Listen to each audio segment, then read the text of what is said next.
Sapa sing ngepalangi karepe Prabu Gendro Swarawati rawe-rawe rantas malang-malang bakal tak putung. Ayo mengkari kowe matur gelem apa ora Semar? Ora gelem ojo lakon dosa. Bumi angus karang kadempel.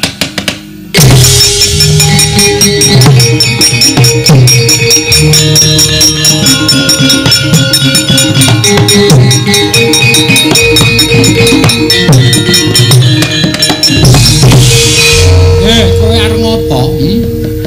Kowe arep ngopo kowe? Sabar Bagong iki iso dirembuk. Aja nganti dadi dretah, aja nganti gawe gegel. Meneng iso ora kowe? Aku ngene iki ngewangi kowe, Pak. Aku sebagai anak kuwi bisa mikul dhuwur mendem jero karo wong tuwa. Nek bapakku diancam Semar, kowe gelem wangsulan apa ora? Ora gelem wangsulan tak ruda paripeksa. Kuwi aku minangka anak iki kudune cancut tali wanda. Mula kowe mikir aku. Ora sing meng tok peng-penge meng gareng karo Petruk.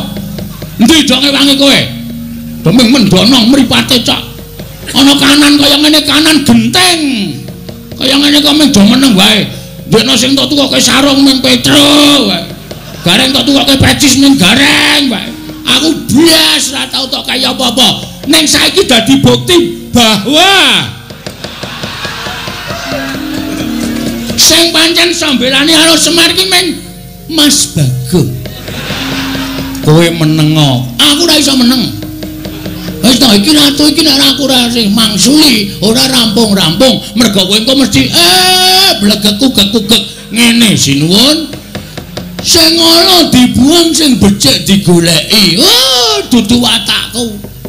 Aku nek kira-kira ana sing arep ngisruh karang kadempel, arep gawe bucek kan banyu bening karang kadempel, aku sing ora trima. Nek dadi perang kowe wani apa piye? Lho. Iki ngopo kae wong ngene iki? Lho, lah kowe, lho aku ra mung sebagai MC. Nek dadi geger kan ini orang-orang ini. Dapurmu genti. Kok kurang ajar kowe. Ngono kuwi sing aku sok ora seneng. Meneng aku tak omong-omongan marang omong-omongan karo kowe. Iki kok karo omongan karo ratu iki ra ini biru iki lho. Wis. Nuwun sewu Prabu, sinten sampean wau? Gendro Lho iki sapa iki matane gedene jamak-jamak. Matamu e. Lho, urung-urung wis ngoneke matane. Lah kaya ngoneke aku matamu. Aku seneng Bagong ngono kuwi. Aku seneng tegese Bagong kuwi gatekake karo karang kadempel. Ngopo ki ya ngapa kowe iki? Loh, malah aku barang diseseni. Meneng ah. Ora ana sing ngodo cuma kejaba aku. Kok Prabu menika sampun to. Kendel mawon Bagong niku nek ngoten iki kaya wong kang supan.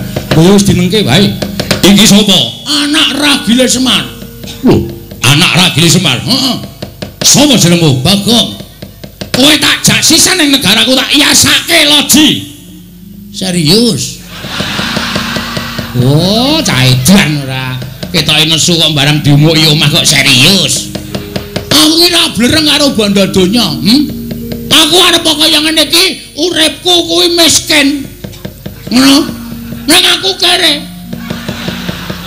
Dadi nek ning tak imingi-imingi bondo donya iki nggo ngopo? Wong urip ki ora kudu ngawula bondo donya. Wong urip ora kudu ngawula derajat pangkat. Sok ning kono ki ora ditakokke derajatmu apa, pangkatmu apa, bandamu pira, sing ditakokke kelakuan sing apik. Jangan tepuk tangan. Apa gunanya tepuk tangan tanpa saweran? Anjen setan lan kok. Berarti kowe bapakne setan. Hus. Hus. Saiki ngene Mas. Sing jeneng ukume adile wong nyilih kuwi disilihi. Upama ora disilihi ya wis ora usah dadak meksa. Hukume wong takon diwangsuli. Wis ngono kuwi. Urip ning alam donya ki mung rong perkara. Takon diwangsuli, nyilih disilihi, padang peteng, mlebu metu, mati urip. Ngono. Dadi nek sampean ngongasake ning sampean sugih, aku wong sugih. Aku wong duwe. Ngelingono Mas, di atas langit masa ada langit. Sasugi-sugi wong isih ana sing luwih sugih, ming sampean urung ditempokke karo wong sing luwih sugih karo sampean. Sadikdaya-dikdayane wong isih ana sing luwih digdaya, ming sampean urung ditempokke karo wong sing luwih digdaya tinimbang sampean. Sapinter-pintere wong ana sing luwih pinter. Ngono kuwi hukume alam wis berlaku. Nek kowe arep meksa karo Semar, ora iso, ana anake. Semar duwe kewajiban nang kene ora sak penake dhewe. Lho, yen ngono Semar ora gelem tak boyo ning Pager Alun, mesti ora. Semar ki ora tau gelem diboyong nang ndi-ndi arep dipameri brana picih. Semar ki ora tau gelem. Semar ki wis gelem sugih. Semar nang kayangan kok, ya Pak ya. Iki kakane Bathara Guru e, ha ta Pak? Iki Bathara dosen udu-udu. Kowe udu dosen ora, ajare kakane Bathara Guru. Bathara Guru kae adikku, kae Manikmaya, aku Ismaya. Kae adikku, kakangku meneh Pak Dimutaga kae Tejamaya. Wah, aseme. Berarti dewa tenan kowe Pak. Iya. Wah, gleleng iki aku anak dewa ya Pak ya. Kapan-kapan dolan ning kayangan Pak. Rasa. Aku pengen renang ning Karang Kawidodaren. Karang Kawidodaren tok nggo renang banyune bucek. Juangkalmu meko ya. Semar Taruda paripeksa. Kowe arep ngruda paripeksa karo Semar. Betenge Bagong. Lho, yen ngono kowe wani karo aku sing nawedani apamu? Wah, ladalah. Wah, aku ya ladalah. Dian iki menungso apa iki? Menungso tenan genah urip ngene padake anggepmu aku saka batreno kowe. Iki menungso tenan kedunungan nyawa. Wah, ayo ngendi pampane wong neter kadigdayan. Weh lah nantang tenan kowe. Hah? Muni piye? Muni piye kowe? Wih lho kowe kebangetan nek kowe carane ngono kuwi. Kowe kebangetan. Kowe tak tantang kok malah nyumbari Baladewa. Iblis hadap kuku karepe. Wah, mati tenan. Ono ora takara karo jatanan nyumbari Baladewa. Ratu Mangkurupa sumbari keparat.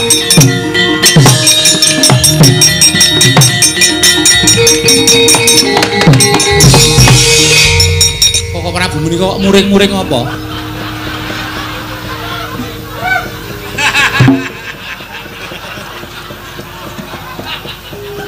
Lah iki Bagong mau muni.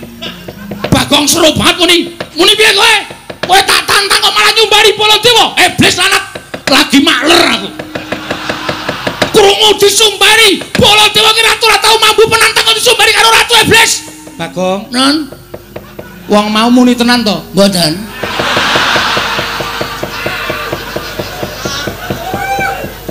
Bagong matur nek ora muni apa-apa. Senengane kok percaya karo Bagong lho.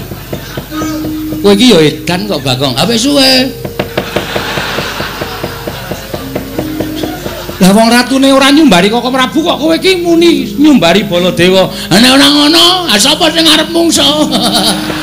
Lho, lah kowe iki bengok-bengok iki mau apa? Wis matur to kula niku meng MC. Kula niku meng nantangke.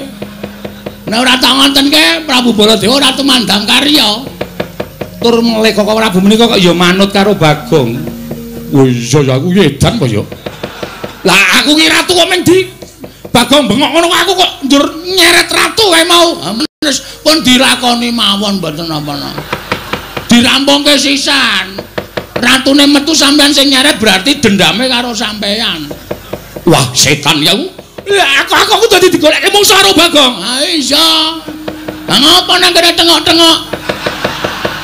Kancane do nyambut gawe kok meng tengok-tengok. Wong edan tenan kok kowe iki senengane. Ora pisan ora pindho lho. Karaku ya ngono kok ya to. Kelingan ora? Ora wis suwe. Merasa dieling-eling. Lho wis tau diapusi Bagong. Nate lho edan tenan kok Bagong iki. Lho perkara kula menika nembe wonten Ngamarta. Lah kok Bagong iki mlayu-mlayu. Matur kalian kula. Nuwun sewu sinuwun. Ingkang garwa plak Kapidara mboten eling Purwadasa. Kula wangsul bojo kula telu niku waras kabeh. Apa ora menungso ora tatanan ki? Aku iki gumen, aku iki omong apa-apa ya dadi percaya. Omong aku kerep ngapusi ya, Tru. Heeh. Kok isih gampang dadi percaya lho. Pancen cedhis kok iki. Kowe iki gawe masalah. Gawe masalah piye, Pak? Ratu kae mesti ngamuk. Tantrimane ratu kae sapa sing arep nandangi? Lho, sapa aku ora ngapa-ngapa? Ah sing nyarat sapa? Lah rak tenan to malah ketiban awu anget aku. Alah ora masalah. Wong biasane ya nesu-nesu kok ya. Ndara perku Dara? Apa? Sampeyan lilo nek Semar diboyong teng pager alun. Ora. Nek ora lilo ratu mau kudu mundur. Yo, aja kuwatir. Ah, krungu ora kowe? Ah, iki kowe mengono wae dadi percaya Ndara Janaka. Apa Bagong? Sampeyan ikhlas kelangan Semar. Nganti mati aku ora bakal iso kelangan Kakang Semar. Nah, nek ana Semar diboyong wong, Aku ora trimo. nek ora trimo sampeyan kudu iso ngundurke ratu. Tak ajari mengko aja kuwatir. Nah. Piye? Ah, iki kabeh Ndara Kresna ikhlas kelangan Semar. Ikhlas. Oh ya wis. Aku arep tok apusi ya ta. Cah pinter ya. Hus. Karo ratu kok cah pinter. Lah napa? Kula wis matur to. Kanugrahan iku nek cepak cobane ya bakal ndang teka. Lah, ndara dasih ucape Semar. Mula wektu dina iki nek pancen sami mboten ikhlas Semar diboyong teng pager alun kula njaluk Karang Kadempel kudu padhang. Kudu padhang nek mboten padhang nggih sampun. Wewangunan lahir batin sing ajeng dibangun teng negara Ngamarta niki mengke bakal ngrimpet nyandung merga ana menungsa sing jeneng Gendra Swaropati. Kok Prabu Mandura? Nggih. Kedah tanggel jawab yo, tak tanggunge aja kuwatir. Yen mungsuh ratu kaya ngono kae mbok rangkep limo ora bakal tak pinggal unjat. Yen ngono gandeng aku wis dipasrahi Kresna. Mengko mundhak kesuwen ratu kae tak tututane Koko Prabu ing ngatos-atos ya Werkudara. Nggih. Melu aku yo ayo tak derekke bareng kakangku jaluk pamitku. Blogegku sadulita lit. Ma.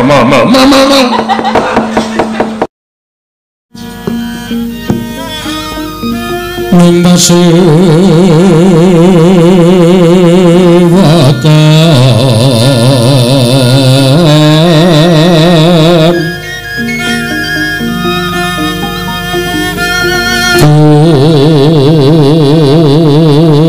Kusana maneka warna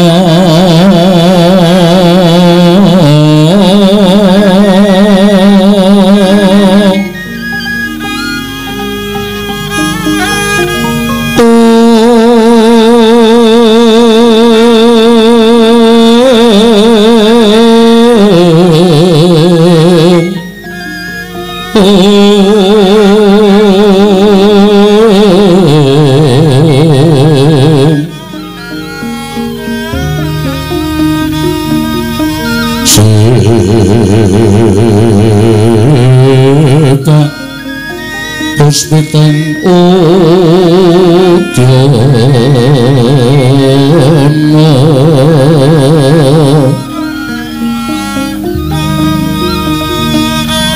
Ning Bandra Sawarokma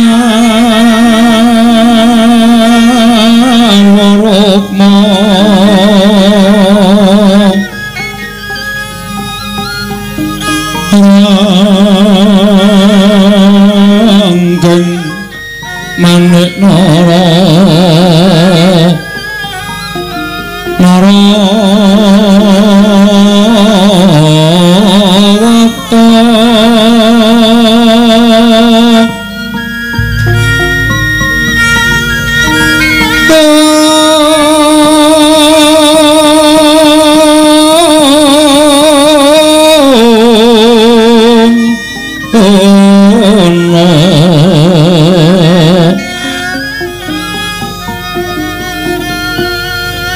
Prabana kang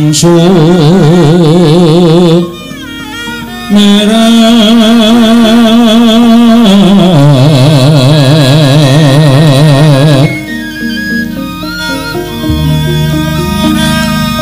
kemaring tejo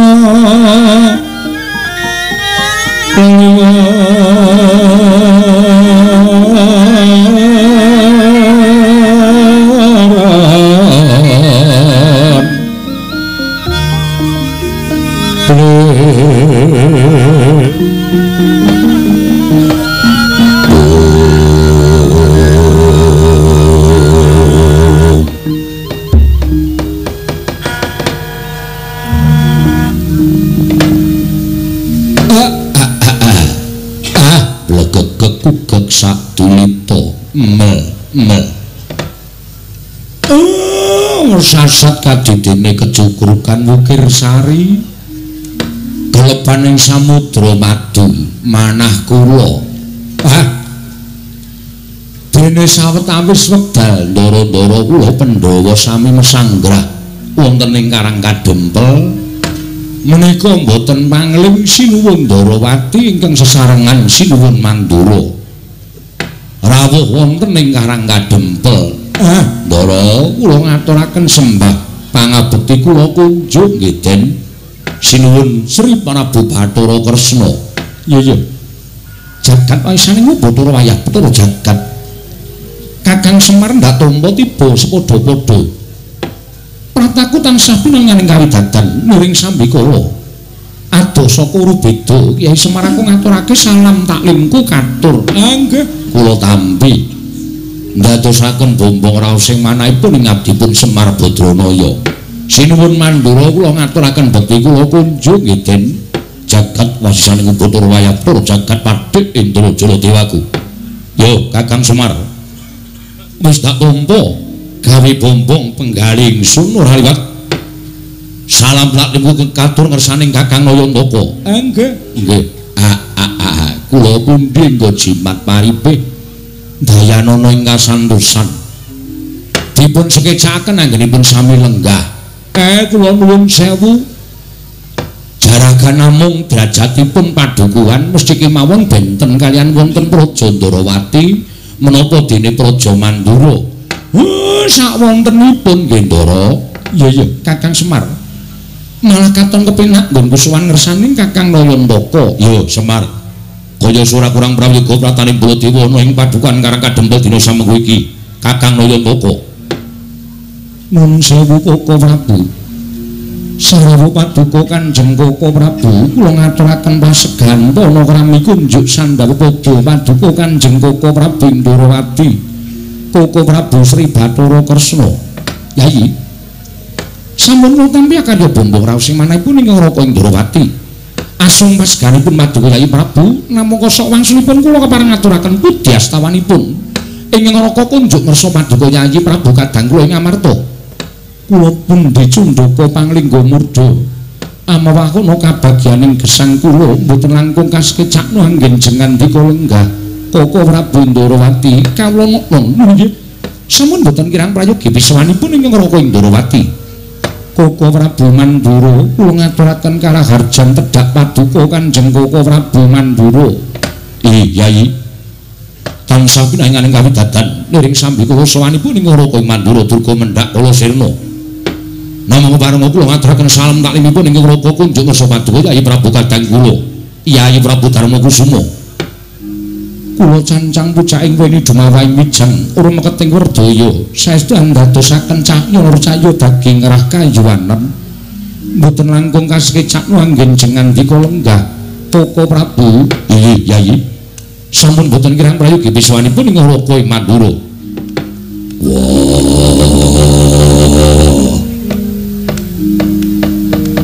Kresna kakangku aku ngaturake sembahku katura Kresna kakangku sawetara wektu rawuh ana ing Karang Kadempel Kresna kakangku aku ngaturke sembah Werkudara iki. Yo Dimas aja lara pangrasaning Siadi lamun Siadi ngaturke sembah kelawan pun kakang sing gedhe pangapuramu sembahmu ora tak tampa. Sembahku ora mbok tampa Dimas Werkudara. Iya dasarmu apa? Apa pancen Werkudara duwe kelumputan? Apa pancen Werkudara duwe salah tumraping Ratu Ndarawati? Aja kaduk ati kajron penampa Yayi. Siadi ora darbe luput tumrapun Kakang, nanging wong sak jagat iki wis padha prisa, ora ana ingkang kuwat nampa sembahing Dimas Werkudara kejaba mung Sang Ruci Bathara. Ya kuwi dewaning Dimas Werkudara. Aja ta jamak lumrahing titah swantah. Nadan dewa wae ora ana ingkang wani nampa sembahing Werkudara. Lah kok dina iki kadingaren temen Sira Yayi Werkudara ngaturake sembah kalawan pun Kakang. Mengko gek-gek sakwise pun Kakang nampa sembahing Werkudara, ana apa-apa ingkang tumanduk kalawan pun Kakang, lak malah mbelaeni. Mula aja nganti ana apa-apa ing tumanduk kalawan pun Kakang, mula sembahing Werkudara ora tak tampa ya mung genepi marang darmaning wong tuwa kelawan bocah nom. Pangestu ning pun Kakang tampanana Werkudara ora sudi. Lho. Ora sudi nampa sembah pangestu ning Kresna. Ora gelem nampa sembah bocah nom, tangeh lamun pangestune wong tuwa dayanana karo uripe Werkudara. Mula yen kowe ora nampa sembah Werkudara, aja mangestuni karo Werkudara. Oh ngono, ya jeneng adil. Kowe ora gelem nampa sembah Werkudara, aja mbok salahke yen aku ora nampa pangestune Kresna. Ya wis. Ora ketang rada sesak penggaling pun Kakang, ora ketang rada tidha-tidha penggaling pun Kakang. Sembah Werkudara tak tampa pangestuning pun Kakang tampanana. Wah nek ngono kapan-kapan tak jumpuke. Kok sik to? Pangestu kok kapan-kapan dijupuk ki piye? Pangestu ora bosok, pangestu ora bakal mampu. Tresna nampa sembah Werkudara kanthi tidha-tidha penggalihmu. Mula pangestumu tak tampani ya apik, ora ya ora apa-apa. Wis iku ora dadi berdodi. Wis tampanan sembah Werkudara kanthi lega-legawaning ati. Dadak kok persik kuwi apa Kresna? Koko Prabu. Nggih. Nyatanipun mekaten ingkang sampun kabiyawa wonten jagat bilih sembahipun Werkudara menika awrat. Abata kaya ngapa sing jeneng Taruna nyembah kalawan Werda wis sak trepe. Kuwi jeneng to ngenggoni tata krama lan ngenggoni kanggo. Ngaten. Ya. Wis tampanen. Inggih. Werkudara. Nggih. Sembahmu tak tampa lahir batin pangestuning pun Kakang tampanana tak tampa lahir batin wis rampung. Lah iya boleh kakangmu aku ngaturake sembahku katur boleh kakangmu aku ngaturke sembahku katur. Koko Prabu. Nggih. Panjenengan menika ngemutaken ingkang rayi kok panjenengan malah sajaipun damel perkawis gawe perkara apa? Werkudara ngaturaken sembah kok panjenengan mboten nampi pancen tak jarak. Lho, dipun jarak dos pundi? Lho, kowe ngerti dhewe lho. Jenenge Baladewa ki pirang-pirang? Baladewa, Kusumawaning Pinta, Wasi Jaladara, Anom Wakrasana kuwi jenengku kabeh. Moko sing jeneng Bule iki sirikaning pun Kakang. Lah kok disebut sak gondon? Mbok yo ngaturke sembah Baladewa kakangku aku ngaturke sembah. Ngono wae apik kok. Bula-bule. Monggo kene iki dipresani piye akeh. Do ngerti yen to ciri getheke Baladewa ki bule. Werkudara, nggih. Kowe iki pancen jarak kok. Jarak piye? Bule iki rak sirikaning Koko Prabu to. Mbok yo aja disebut Koko Prabu Baladewa kula ngaturaken sembah.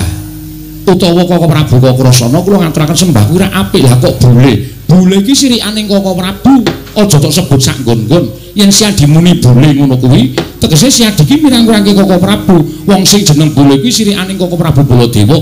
Aja pisan-pisan kowe muni bule, njaluk tulung balenono ping 1000 kas. Kene leren ora kuno bule. Baladewa. Piye? Yen kowe ora sagu diundang bule, aja gugat karo Werkudara, lan aja ngluputke karo aku. Ning ngluputno karo sing gawe jagat, ngluputno karo sing tumitah sarta sing nitahake kuwi kena apa kowe digawe bule. Ngerti wong urip ning alam padang kuwi bungah susah bejo cilaka sugih miskin kudu ditampa kanthi ikhlas. Wujude apa wae kudu ngaturake syukur marang ngersaning Gusti. Mergo wis diparingi urip, kowe diparingi urip wujude bule kok kowe ora trima yen ngono kowe ora percaya karo panguwasaning Gusti. Kowe ora duweni rasa percaya karo panguwasaning Gusti Ngakarya jagat. Wis malah mejang. Ya wis, tak tampa sembahmu pangestunipun Kakang tampanana. Yo, ndak gegem dadekake jimat prayogane nggon lenggah bule kakangku. Bola baleni meneh. Ya wis ora kurang kepenak Kertudara. Koko Prabu sembah bekti kula kunjuk. Arjuna tak tampa. Koko Prabu Mandura sembah bekti kula kunjuk. Ya Janaka tak tampa. Nuwun sewu Ndara. Kaget manah kula. Para Pandhawa sampun sawetawis lenggah wonten ing Karang Kadempel. Teka Ndara sinuwun Dwarawati kaliyan sinuwun Mandura sumusul wonten ing Karang Kadempel. Menawi dipun keparengaken kawedharing kathah wonten kababarna wigatosipun menapa ning menawi wadi tumraping para sentana utawi kawula Karang Kadempel monggo Den. Kula kanthi manjing saklebeting bale wisma pepanggihan catur mitra kalawan ingkang abdipun Semar. Kakang Semar. Kula wonten dawuh. Ana pitakon tumraping Nata Ndarawati ing sekawit panjenengan ingsun prapta ing negara Ngamarta. Nanging jebul Ngamarta tinemune suwung ing padha lenggah amung peranganing Punggawa lan Nayaka ing padha jejaga negara Ngamarta. Tumuli nalika semana aku antuk pelapuraning sawijining Nayaka yen to para Pandhawa mapan ana ing Karang Kadempel. Marata coba aja Kakang Semar ingkang nanjihake kelawan sowaning Nata Ndarawati nanging Nata Ndarawati ingkang nyuwun dawuhing Kyai Nayantaka. Apa to sababe? Dene para Pandhawa sawetara mapan ana ing Karang Kadempel. Kakang Semar, aku nyadong dawuh timbaning Kakang Nayantaka. Anjra ingkang puspita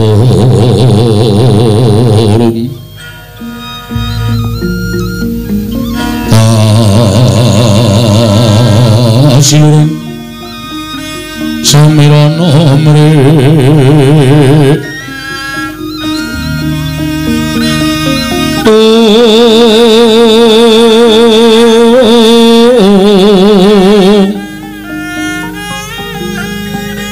sekar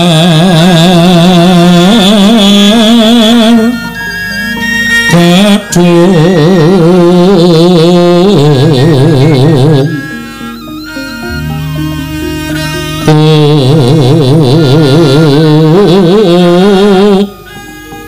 nas kandana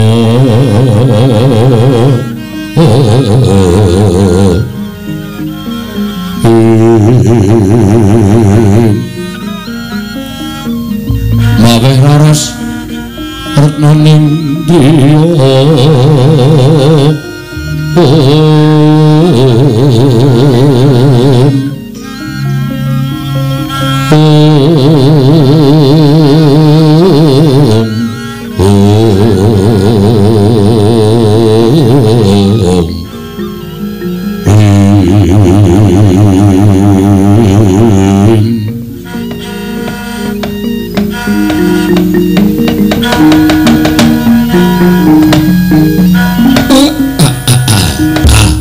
kekukek sadulita nuwun sewu lho Den. Wiwit sekawit kula wis ngraita nek ndara-ndara kula Pandhawa rawuh enten Karang Kadempel niki nek nganti kapireng dening priyagung sami mestani nek Semar niku wong sing kemewat dening atase derajat kula menika namung batur, kula menika namung pana kawon kok kerawuhan ndara-ndara kula Pandhawa. Sinengga kula menika wong aleman ning nuwun sewu rawuhipun ndara kula Pandhawa menika mboten saking karep kula mboten.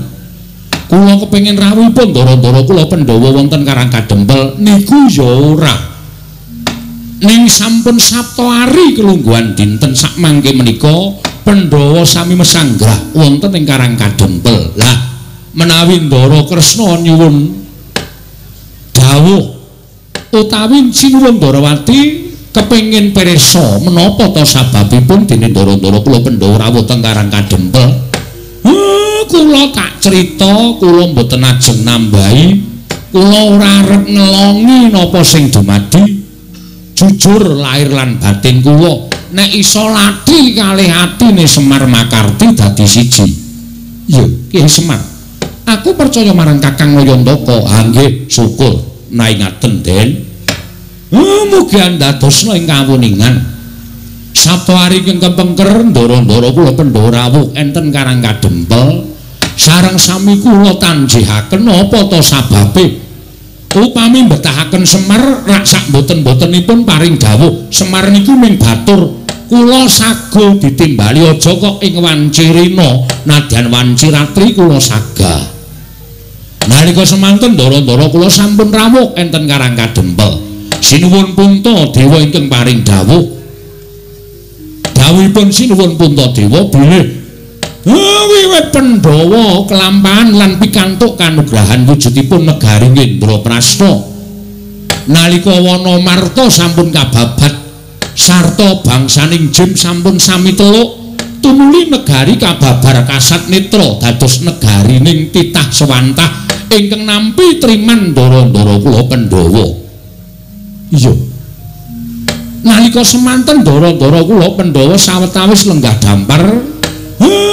enten negari Ngamarta kaundhakaning praja mboten mantra-mantra mboten kados negari sanesipun nembe sekedhap kemawon sinuwun Puntadewa menika lenggah wonten praja Ngamarta gesangipun para kawula menika sami gesang kebak ing kanikmatan karukunan sami guyub rukun bandol rompol ruket dhateng kewajibanipun piyambak-piyambak tunggal cipta rasa karsa lan karyanipun harpa Ngamarta menika kathah pinten-pinten kapitadosan utawi kapercayan nanging sayuk rukun manunggal dados setunggal iya bener Kyai Semar kawontenan sing kados mekaten menika kepengin dipun indakaken kawontenan negari Ngamarta supados saya sae saya sentosa saya kondang kawenang lan saged ngayomi dhateng sagung kawula dasih ingkang sami mapan wonten ing Kutagara ingkang sami mapan wonten ing Karang Pradesan lan ingkang sami mapan wonten ing Parden menika supaya saged ngraosaken kanikmatan ingkang sami boten dipun benten-bentenaken lah niating Pandhawa menika badhe ambangun negari Ngamarta ya lahir ya batin mengkono Kakang nggih nuwun sewu lho Ndara sampun ngantos gerah penggalihe kula wis matur lah kok sami rawuh teng Karang Kadempel mongko nuwun sewu sing dadi pengayomaning Pandhawa menika sinuwun Ndarawati Semar ya dadi pamomong ning pengayom kalih pamomong niku tumrap Semar meh padha nek diucapake ning beda kewajibane iya pengayome sampeyan pamomonging Pandhawa kula sampeyan rawuh mriki kok ora nganti pengayom Mbah mengke nek wonten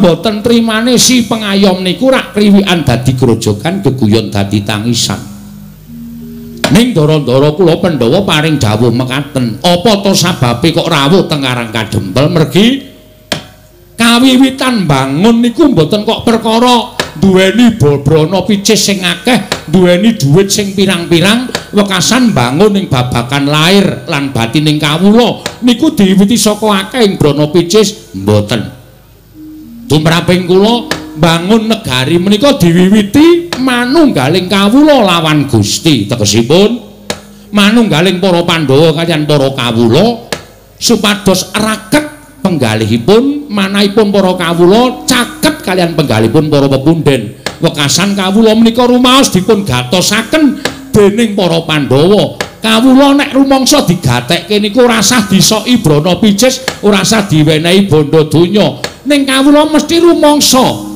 kaya dipecut rasane rumangsa handar beni negarane wekasan cancut taliwonda bangun negarane mengkono Kyai Semar nggih mula sampeyan rawuh enten mriki niki nek pancen sampeyan ajeng nesu ampun dukani Pandhawa ning mang dukani Semar merga napa sing dipetung kalih para Pandhawa niku pancen bener wiwitan bangun niku ora kok saka Kutagara ning yen bisa saka desa ya Karang Kadempel niki sing ajeng diwiwiti bangun negara Ngamarta mangke nek mriki pun kawiwitan saking mriki tumular tekan Kutagara wekasan wewangunan menika saged rancak niring sambikala jagat Dewa Bathara. Yayi, wonten timbalan ngadhawuh Koko Prabu. Nuwun sewu. Mboten ateges kula badhe nglepataken dhateng Paduka Yayi Prabu dene Paduka mboten anjawil dhateng Raka ing Darawati. Namung sareng kula midhangetaken sabdanipun Kyai Naya. Yayi, keparenga sak mangke ing Raka ing Darawati mboten badhe kantun nedya mbebantu dhateng bot repotipun kadang kula para Pandhawa. Nggih. Kyai Prabu Semanten ugi ing Raka ing Mandura sareng kula midhanget sabdanipun Kyai Naya Ntaka. Malah sak mangke gumregah manahipun ing Raka ing Mandura nedya mbebantu dhateng bot repotipun para Pandhawa. Mboten namung babakan perkara Prabeya nanging menapa kemawon iki dipun betahaken menawi ingkang Raka saged ngaturaken kula sagah minangkani. Koko Prabu ngaturaken panuwun ingkang tanpa pepindhan. Dene Paduka tansah gatosaken dhateng para Pandhawa. Koko Prabu menika sampun dados kewajibanipun Raka ing Mandura. Nadyan kula menika awis-awis sowan dhateng Negari Ngamarta nanging pangraos kula lan para Pandhawa menika bebasan boten saged genggang sarikma. Inggih Koko Prabu, matur sembah sewu nuwun ingkang tanpa pepindhan. Malah sak mangke gandeng Koko Prabu Ndarawati miwah Koko Prabu Mandura sampun keparang rawuh wonten ing Karang Kadempel. Kakang Semar wonten dawuh kaya-kaya wis komplit sarta wis mathuk sarta gathuk pemangging para Pandhawa kelawan Koko Prabu Ndarawati mung ngenteni sabdaning Kyai Naya Ntaka mungguh bakal kepiye nggone miwiti Pandhawa nggone bakal mbangun negara Ngamarta. Kyai Semar mangke riyen Den ampun kesusu kudu dipetung nganggo nalar sing ganep digelar lan digulung aja nganti tuna ing tembe mburine. Iya Kyai Semar. Mergi sabdanipun para sepuh sampun sami nyebataken pangendikanipun para pinter, pangendikanipun para ulah agama sampun paring dawuh. Sek sapa wonge kepengin gayuh kanugrahan, sinten tiyangipun ingkang badhe kedunungan kanikmatan kanthi anggayuh alampah prihatin lan tapa brata kados Pandhawa menika badhe ambabar utawi ambangun negari Ngamarta kanthi alampah prihatin wonten ing Karang Kadempel.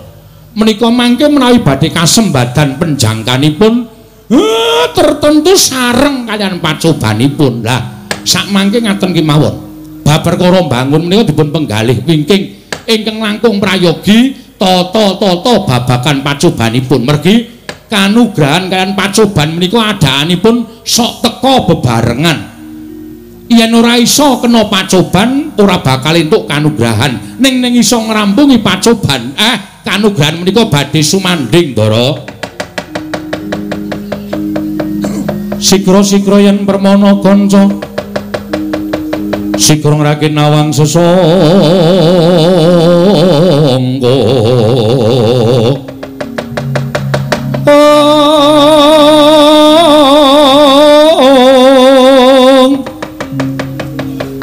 Nalendra mbek marwa sing sang katriku mulung. Katriku mulung mangrempak ing wadya.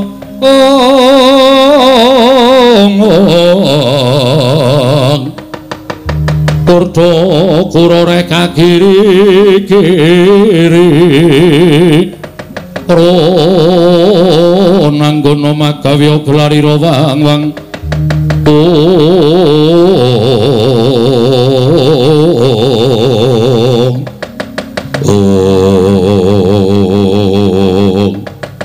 Dereng ngantos paripurna Mbawacana.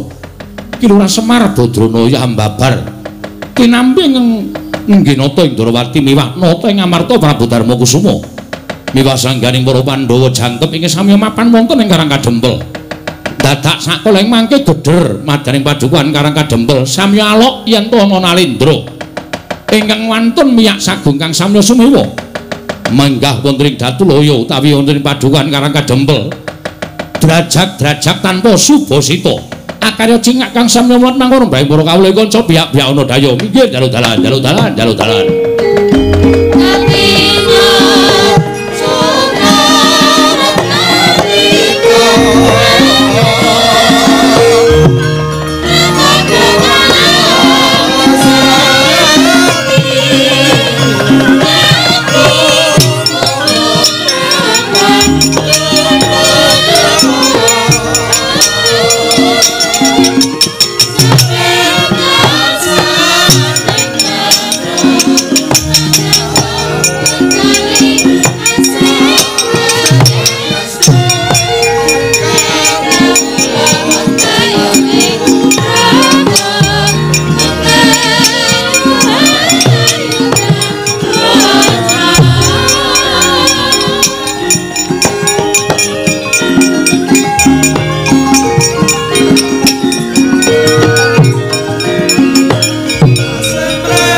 Matur nuwun.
Sinowati jagat kinari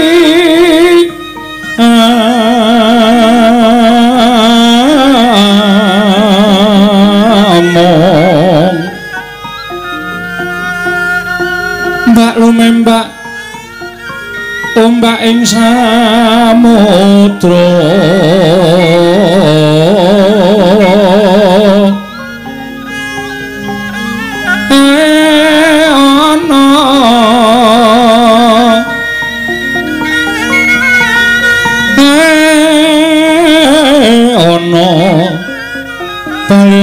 tambra kanggeng awita denjengan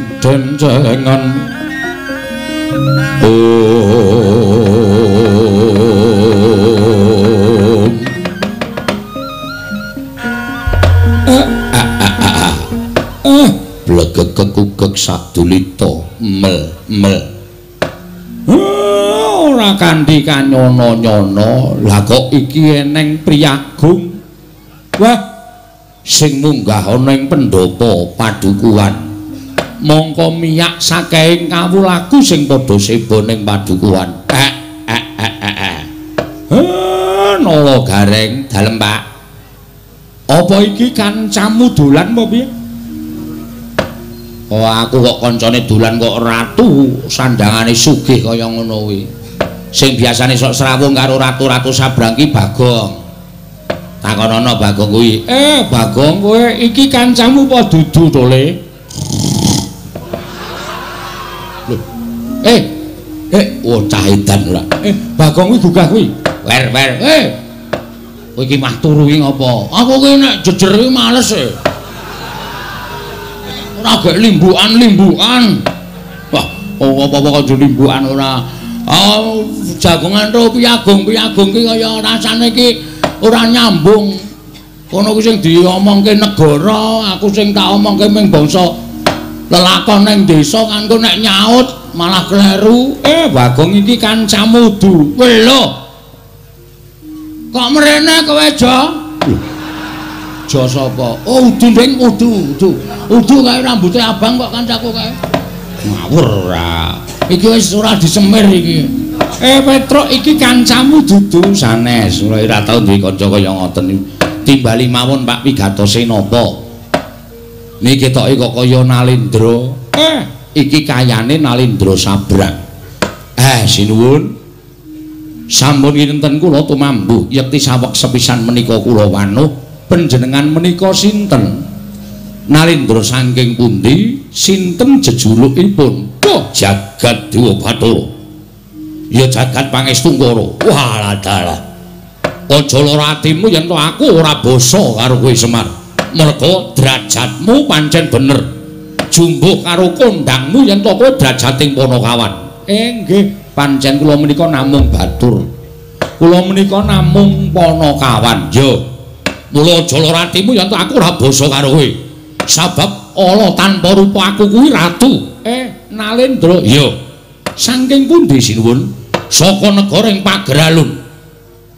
Saking negara Pageralun. Yo. Jejulukipun aku Prabu Gendra Swaropati.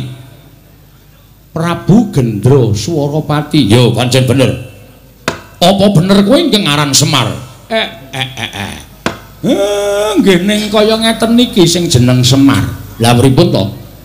Kok sajake sampeyan tambuh kalih Semar Badranaya. Walah dalah gugu karepe dhewe. Ora jumbuh karo kondange.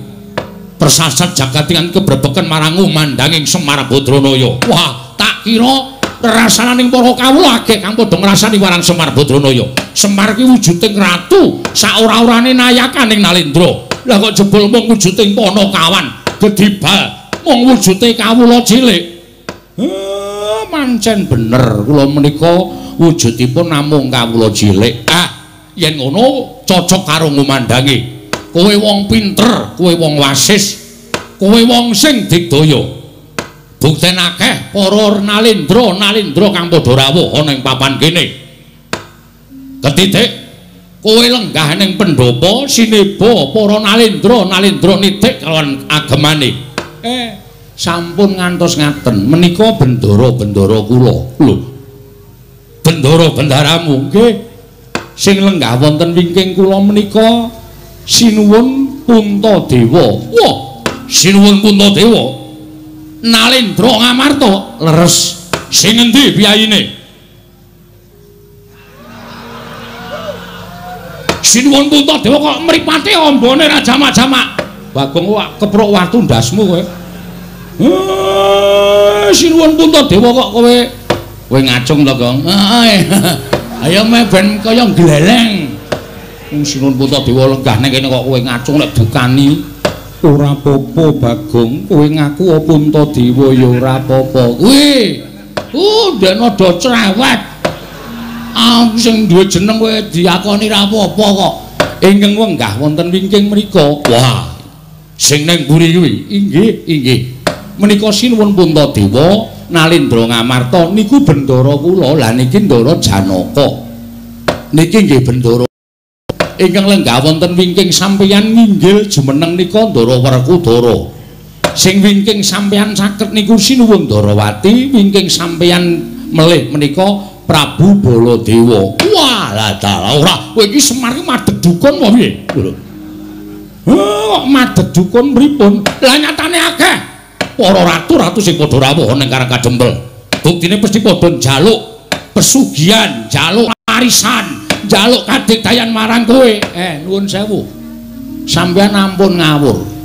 Ndara-ndara kula Pandhawa niku mboten kaya ratu-ratu sabrang kaya sampeyan. Nek sampeyan dadi Nalendra, wis wegah cerak karo kawula, wis wegah caket karo para kawula niku wis lumrah. Ning nek Nalendra tanah Jawi, Sinuwun Puntadewa, Sinuwun Kresna, Sinuwun Baladewa niku arepa wis dadi ratu ning isih kelingan karo sing nyoblos biyen, ngoten.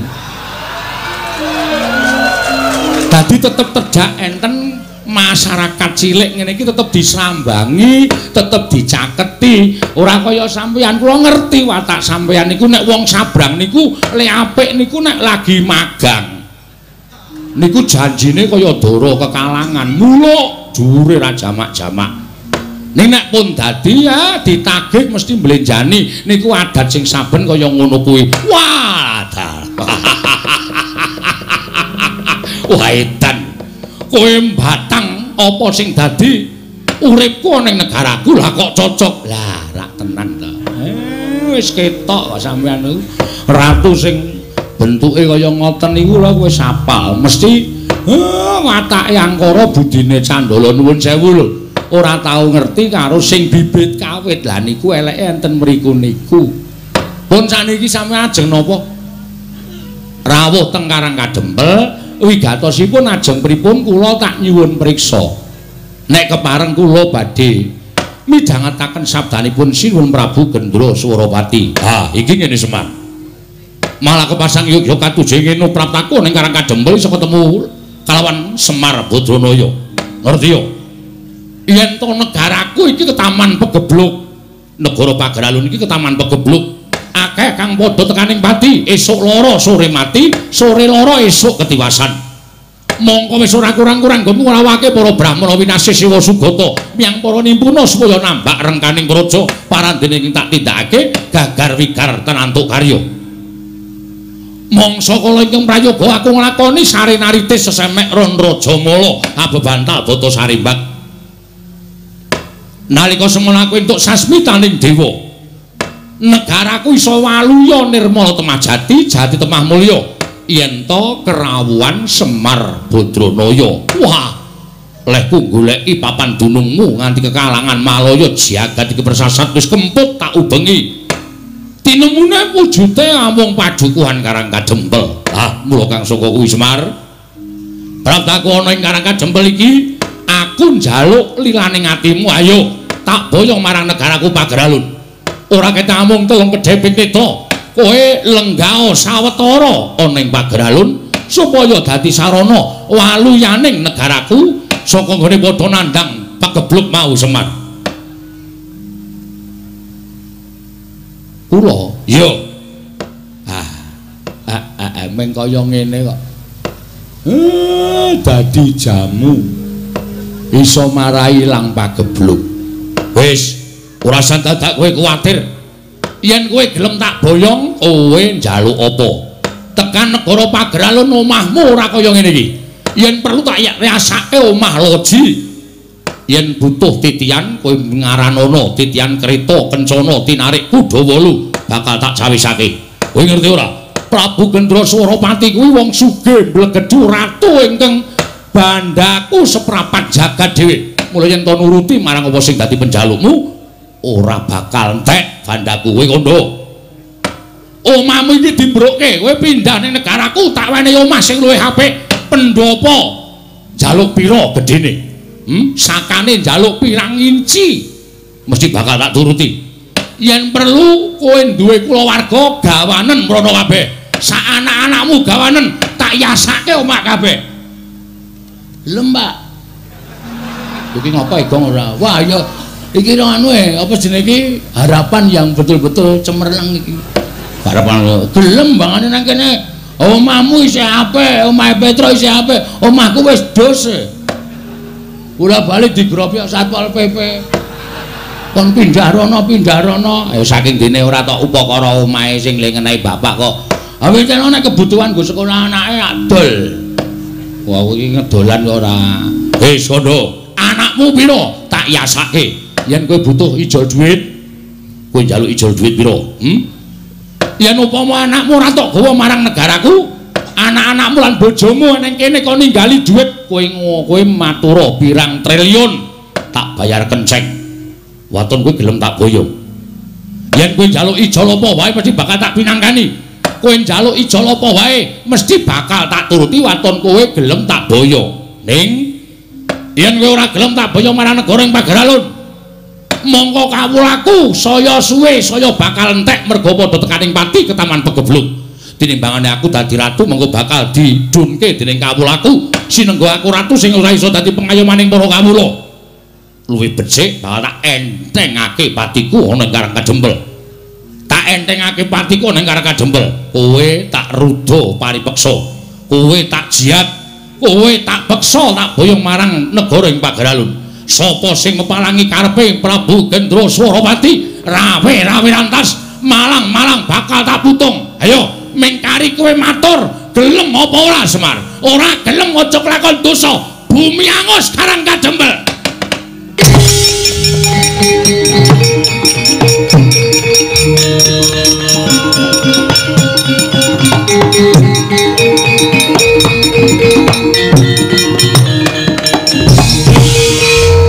Kowe arep ngopo? Kowe arep ngopo kowe? Sabar Bagong iki iso dirembuk. Aja nganti dadi dretah, aja nganti gawe geger. Meneng iso ora kowe? Aku ngene iki ngewangi kowe, Pak. Aku sebagai anak kuwi bisa mikul dhuwur mendem jero karo wong tuwa. Nek bapakku diancam Semar, kowe gelem wangsulan apa ora? Ora gelem wangsulan tak ruda paripeksa. Kuwi aku minangka anak iki kudune cancut tali wanda. Mula kowe mikir aku. Ora sing mung tok peng-penge mung gareng karo Petruk. Endi dong ngewangi kowe? Doming mendono mripate cok. Ana kanan kaya ngene kanan genteng. Kaya ngene kok mung do meneng wae. Ndekno sing tok tukoke sarung mung Petruk wae. Gareng tok tukoke pecis mung gareng wae. Aku blas ora tau tok kaya apa-apa. Ning saiki dadi bukti bahwa sing pancen sambelani karo Semar ki mung Mas Bagong. Kowe meneng aku ora iso meneng. Wis ta iki ratu iki nek aku ora sing mangsuli, ora rampung-rampung, mergo kowe engko mesti blegek-gugek ngene sinuwun. Sing ana dibuang sing becik digoleki. Oh, dudu watakku. Aku nek kira-kira ana sing arep ngisro Karang Kadempel, arep gawe bucek banyu bening Karang Kadempel, aku sing ora trima. Nek dadi perang kowe wani apa piye? Lho, iki ngopo kae wong ngene iki? Lho, lah kowe, lho aku ra mung sebagai MC. Nek dadi geger kan ini orang-orang ini. Dapurmu genti. Kok kurang ajar kowe. Ngono kuwi sing aku sok ora seneng. Meneng aku tak omong-omongan malah omong-omongan karo kowe. Iki kok karo omongan karo ratu iki raine biru iki lho. Wis. Nuwun sewu Prabu. Sinten sampean wau? Gendroso. Lho iki sapa iki matane gedene tak jamak-jamak. Matamu kowe. Lho, urung-urung wis koneke matane. Lah kok yang koneke aku matamu. Aku seneng Bagong ngono kuwi. Aku seneng tegese Bagong kuwi gatekake karo Karang Kadempel. Ngopo ki ya ngapa kowe iki? Wah, malah aku barang diseseni. Meneng ah. Ora ana sing ngodo cuma kejaba aku. Kok Prabu menika sampun to. Kendel mawon Bagong niku nek ngoten iki kaya wong kang slupan. Kaya wis dinengke wae. Iki sapa? Anak ragile Semar. Lho, anak ragile Semar. Heeh. Sapa jenengmu? Bagong. Kowe tak jak sisan ning negaraku tak iasake loji. Serius. Oh, cah edan ora. Ketoke nesu kok barang diumuki omah kok serius. Aku ki ra blereng karo bondo donya, Aku arep kaya ngene iki, uripku kuwi miskin. Ngono. Ning aku kere. Dadi nek ning tak imingi-imingi bondo donya iki, nggo ngopo? Wong urip ki ora kudu ngawula bondo donya. Wong urip ora kudu ngawula derajat pangkat. Sok neng kono iki ora ditakokke derajatmu apa, pangkatmu apa, bandamu pira, sing ditakokke kelakuan sing apik. Jangan tepuk tangan. Apa gunanya tepuk tangan tanpa saweran? Oh, pancen setan tenan kok. Berarti kowe bapakne setan. Hus. Wis. Saiki ngene Mas. Sing jeneng hukume adile wong nyilih kuwi disilihi. Upama ora disilihi ya wis ora usah dadak meksa. Hukume wong takon diwangsuli. Wis ngono kuwi. Urip ning alam donya ki mung rong perkara. Takon diwangsuli, nyilih disilihi, padang peteng mlebu metu mati urip. Ngono. Dadi nek sampean ngongasake ning sampean sugih, aku wong sugih. Aku wong duwe. Ngelingono Mas, di atas langit masa ada langit. Sak sugih-sugih wong isih ana sing luwih sugih, ming sampean urung ditempokke karo wong sing luwih sugih karo sampean. Sak digdaya-digdayane wong isih ana sing luwih digdaya, ming sampean urung ditempokke karo wong sing luwih digdaya tinimbang sampean. Sak pinter-pintere wong isih ana sing luwih pinter. Ngono kuwi hukume alam wis berlaku. Nek kowe arep meksa karo Semar, ora iso, ana anake. Semar duwe kewajiban nang kene ora sak penake dhewe. Lho, yen ngono Semar ora gelem tak boyong ning Pager Alun, mesti ora. Semar ki ora tau gelem diboyong nang ndi-ndi arep dipameri brana picih. Semar ki ora tau gelem. Semar ki wis gelem sugih. Semari nang kayangan kok. Ya, Pak ya.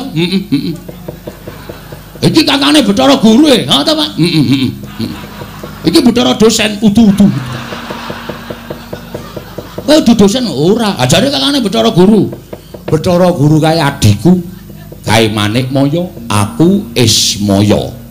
Kae adikku, kakangku meneh Pak Dimutaga kae Tejamaya. Wah, asem e. Berarti dewa tenan kowe, Pak. Iya. Wah, gleleng iki aku anak dewa ya, Pak ya. Kapan-kapan dolan ning kayangan, Pak. Rasa. Aku pengen renang ning Karang Kawidodaren. Karang Kawidodaren tok nggo renang banyune bucek. Juangkalmu meko ya. Semar Taruda Paripeksa. Kowe arep ngruda Paripeksa karo Semar? Betenge Bagong. Lho, yen ngono kowe wani karo aku sing nawedani apamu? Wah, ladalah. Wah, aku ya ladalah. Dian iki menungso apa iki? Menungso tenan genah urip ngene padake anggepmu aku saka batreno kowe. Iki menungso tenan kedunungan nyawa. Wah, ayo ngendi pampane wong neter Katikdayan? Weh lah nantang tenan kowe. Hah? Muni piye? Muni piye kowe? Wih lho kowe kebangetan nek kowe carane ngono kuwi. Kowe kebangetan. Kowe tak tantang kok malah nyumbari Baladewa. Iblis lanat kuku karepe. Wah, mati tenan. Menungso ora tataran karo jajaran nyumbari Baladewa. Ratu Mandura sumbari deparan.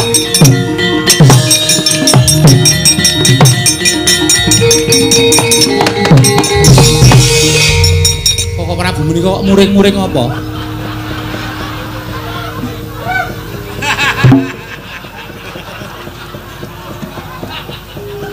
Lah iki Bagong mau muni. Bagong seru banget muni. Muni piye kowe?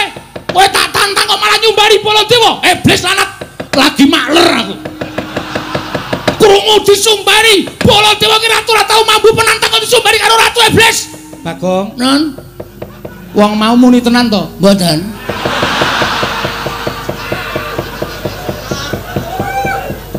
Bagong matur nek ora muni apa-apa.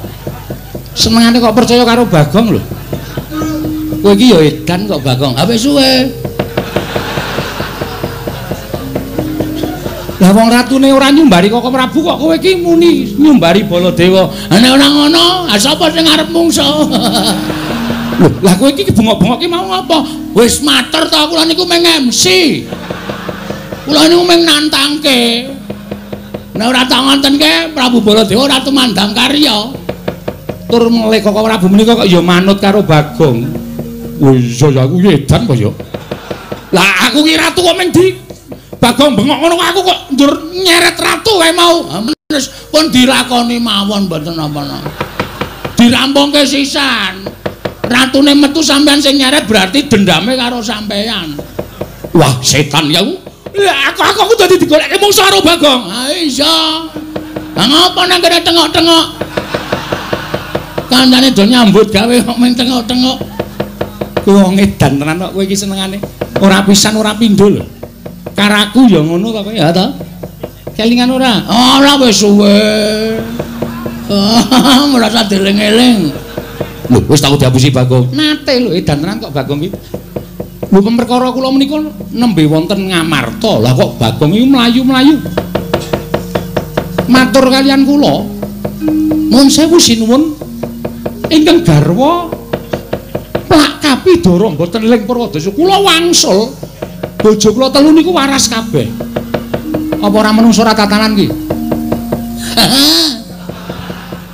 Aku iki gumen lho. Aku iki omong apa-apa kok ya dadi percaya. Mong aku kerep ngapusi ya, Tru. Kok isih gampang dadi percaya lho. Pancen cedhis kok iki. Kowe iki gawe masalah. Gawe masalah piye, Pak? Ratu kae mesti ngamuk. Tantrimane ratu kae sapa sing arep nandangi? Lho, sapa aku ora ngopo-ngopo. Ha sing nyaret sapa? Lah rak tenan to malah ketiban awu anget aku. Alah ora masalah. Wong biasane ya nesu-nesu ya. Ndara Werkudara? Opo? Sampeyan nelelo nek Semar diboyong teng Pagor Alun? Ora. Nek ora lila ratu mau kudu mundur. Yo, aja kuwatir. Ah, krungu ora kowe? Oh, iki wae mengono wae dadi percaya Ndara Janaka. Apa Bagong? Sampeyan ikhlas kelangan Semar. Nganti mati aku ora bakal iso kelangan Kakang Semar. Nah, nek ana Semar diboyong wong, aku ora trimo. Nek ora trimo sampeyan kudu iso ngundurke ratu. Tak ajari mengko aja kuwatir. Nah. Piye? Ah, iki kabeh Ndara Kresna ikhlas kelangan Semar. Ikhlas. Oh ya wis. Aku arep tok apusi ya ta. Cah pinter ya. Hus. Karo ratu kok cah pinter. Lah, napa? Kula wis matur to. Kanugrahan iku nek cepak cobane ya bakal ndang teko. Lah, Ndara Dasih ucape Semar. Mula wektu dina iki nek pancen sami mboten ikhlas Semar diboyong teng pager alun kula njaluk Karang Kadempel Kudu Padang. Kudu Padang nek mboten Padang nggih sampun wewangunan lahir batin sing ajeng dibangun teng negara Ngamarta. Ah niki mengke bakal ngrimpet nyandung merga ana menungsa sing jeneng Gendra Swaropati. Kok Prabu Mandura? Nggih. Kedah tanggel jawab, yo tak tanggunge aja kuwatir. Yen mungsuh ratu kaya ngono kae mbok rangkep limo ora bakal tak pinggal loncat. Yen ngono gandeng aku wis dipasrahi Kresna. Mengko mundhak kesuwen ratu kae tak tututane Koko Prabu ing ngatos-atos ya Werkudara. Nggih. Melu aku. Yo ayo tak derekke bareng kakangku jaluk pamit kok. Werkudara sing ati-ati aja kaya bocah cilik.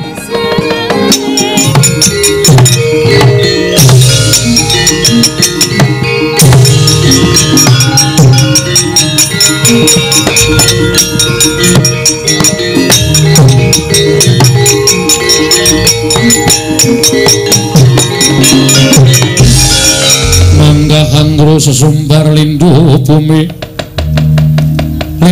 gonceng kumelu dukundur gatup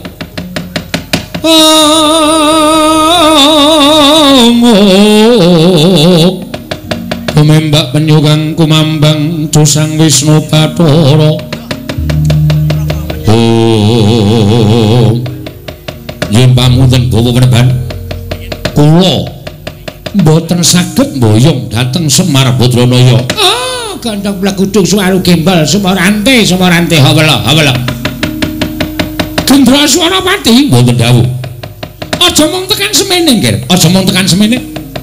Lho apa to sebabe dene kowe matur karo Bapa gurumu Begawan Durna? Kok kowe ora kelakon mboyong lawan Semar Badranaya? Nyatanipun nembe kemawon kula matur sanipun Semar badhe kula boyong api-api negari kula Taman Pegebluk. Nanging jebul pinanggipun wonten negari utawi wonten ing Karang Kadempel kathah para priyagung ing sami jajar lenggah ngadhem kersanipun Kyai Nayantaka. Lho, yen ngono Pandhawa mapan ning Karang Kadempel kasinggihan mekaten. Oh, yen ngono pasang Yogya kados ngene. Yen perlu ora mung Semar Badrana sing bakal mbok boyong, mbok aturake marang aku lan bakal tak aturake marang Pandya Betari Durga. Nanging klebu Pandhawa 5 cacahe. Pandhawa 5 cacahe ya kuwi Puntadewa, Werkudara, Janaka, Nukulasdewa. Rangketen bantaran tangan krincungan sikile. Bakal tak aturake marang Pandya Betari Durga. Jernyatane Pandhawa kuwi bocah Sukerta.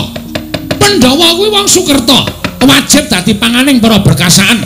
Wajib dadi panganing wadya balaning Betari Durga. Mekaten Praban. Yen kowe ora iso mboyong Semar, ora iso mboyong para Pandhawa, oh ya wis. Ora apa-apa, ning kabeh ngelmu sing tak takokke karo Begawan Durna ora bakal tak paringake. Jer Basuki mawa beya Gendra Swaropati. Kagiat risang kapirang urunangkul kinembit-kembit. Dusang reknaning bawana.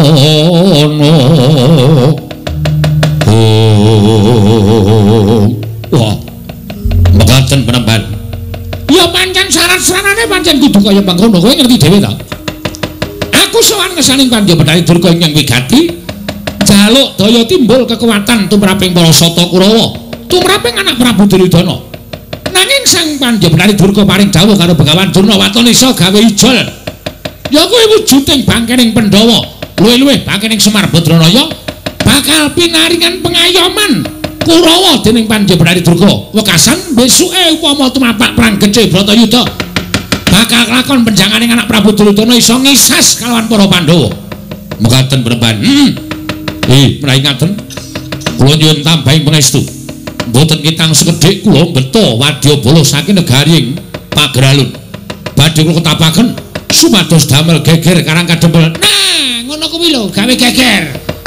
Ora meng ora iso mboyong Semar kok terus matur ora iso mboyong Semar Badraya. Oh, jenenge kuwi jenenge ora budidaya. Wong kuwi diwenangake budidaya. Iki Penemban. Heeh, wis kana mangkat to. Wadyabala Pagerwaja Pageralun. Pageralun diketapake. Supaya gawe geger Karang Kadempel. Lho niki ngestaken dawuh Paduka Penemban kula terus semingga. Oh iya, iya cetak. Saka kaduan nek ngulotake karo kowe Gendra Swarawati.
Sangyaning Prawadyabala mandekata lawan Bindi Pasur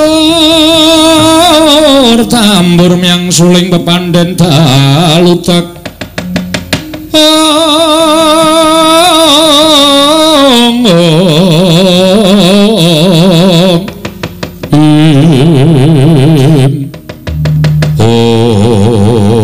nuwun sewu sinuwun abdi pun Kunjara Yaksa Cemadung dawuh Gusti nadyan ingkang dipun tumenggungan kula Cemadung dawuh sinuwun kula Cemadung dawuh Wadyabala Pageralun wonten timbalan dina samengko mituruti jaluke bapa guruku ya Bapa Begawan Durna ingkang banget ndak pundi-pundi sarta ndak aosi nalika semana aku sowan ning Pertapan Sukalima enduk dawuh pangendikaning Begawan Durna yen aku kudu bisa ngaturake reruba pepanggil kinarya ijol nggonku bakal entuk ngelmu kawruh saka Begawan Durna. Mongko ijole ora entheng kudu nggawa bandaning Semar. Yen perlu Pandhawa 5 cacahe kudu tak aturake marang Begawan Durna. Yen to kasempatan aku mbondo Semar sarta mbondo para Pandhawa bakal wuwuh ngelmu jaya kasantikan guna kanuraganku. Satemaku bakal dadi ratu ing Anjayeng Bawana. Lajeng kepareng Paduka ngawi sangganing para Wadyabala mugi ambabarana ing abdi kepatihan. Gret lampit brongkat kimpul gajah gelar Siwa Barung. Wadyabala sak cukupe saka negara ing Pageralun. Nggih. Ngampyak Karang Kadempel. Sapa sing ketok digawe sungsang Bawana balik. Nun ngestaken dawuh. Pangkatipun para Wadyabala benjang menapa ora ketang sambung obor celita mangkat dina iki niki ngestaken dawuh sinuwun.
lamun katututan lamun mangsa prawira diktaya prawira diktaya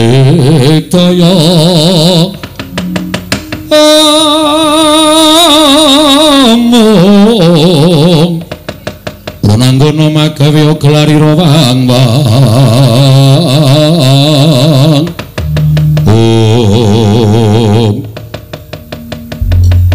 mlebu lalatan Karang Kadempel ana satriya kandhet ngeyayat dringa sing wergeni tumpangke kuping kiwa tengen mandeng karo aku tanpa det sapa kowe takon karo aku Senopati Dwarawati Raden Setyaki dasar Paranyata balik kowe sapa kekeseting Sang Prabu Gendra Suropati aku tumenggung Sumbang Suradikja ya sing buri sapa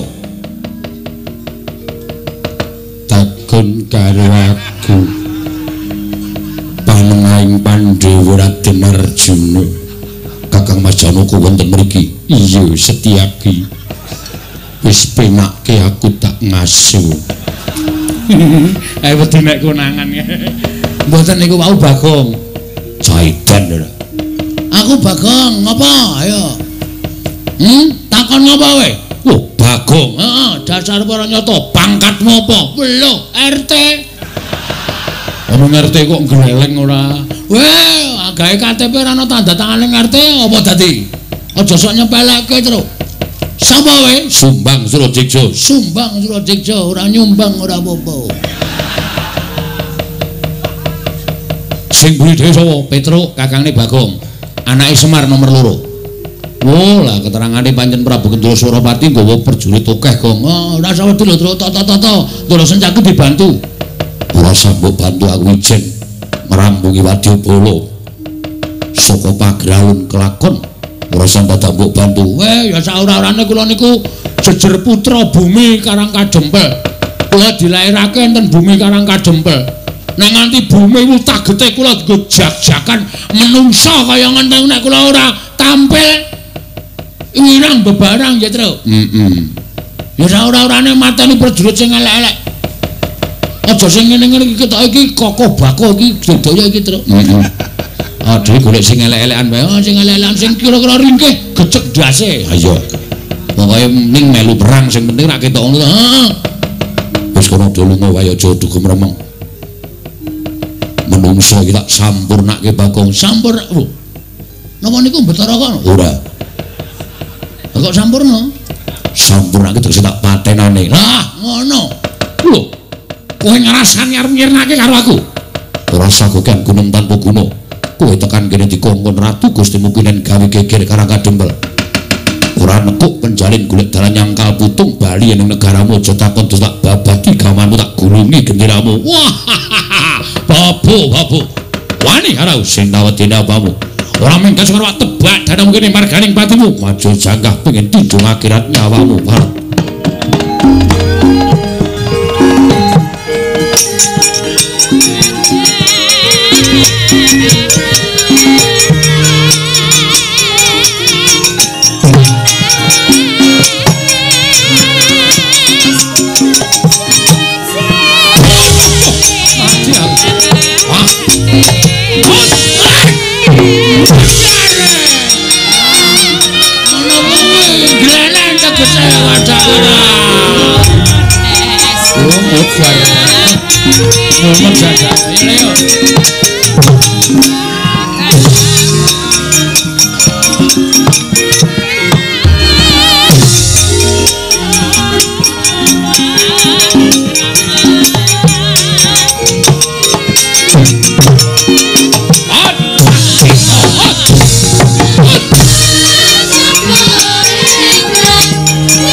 Suradikja Barat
Sapa Kunjara Yaksa Patih Pagralu.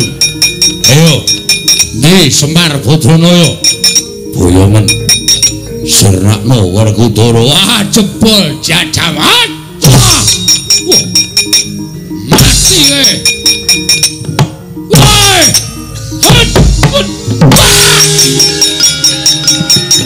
Woi aduh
Gong, Rene otakne dolanan.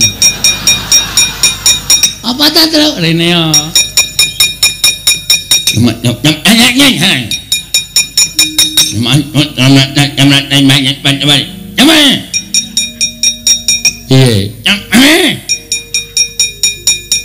Maksude sapa?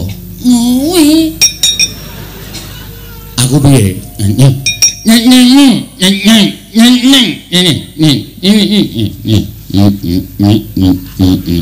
Kowe ditulis neng lemah. Jenengmu oh jeneng. Mau jeneng. Petro. Petro. Petro. Nyanyi. Ngomong apa ta, Tru? Aku yo radung, aku jane asine radung. Ngapa kowe? Nyemene wis kemamah ndasmu. Kok kudu radung bareng kok. Men aku yo waton ngomong kok. Ini.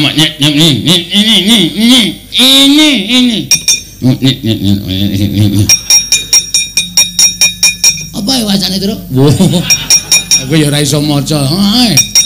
Jenengmu sop sing mburi jenenge sapa? Sing mburi. Aku Bagong. Anake nyemani. Anake nyemani. Kemari piye? Anake nyemani. Anake Semare. Nyemar. Nah, rasa dinai Semar. Heeh, anake Semar. Nomor 2. Nyomet nyonya. Iki nomornya. Nomor 4. 3. Nomor 3. Nah, arep apa kowe? Kowe ngomong ora cethong apa e? Wo, bolongane irung keciliken, Tru. Kowe sapa? Anakku. Numenggung. Anik mah. Hah? Numenggung anik mah. Sapa itu? Tulis. Nyematnya.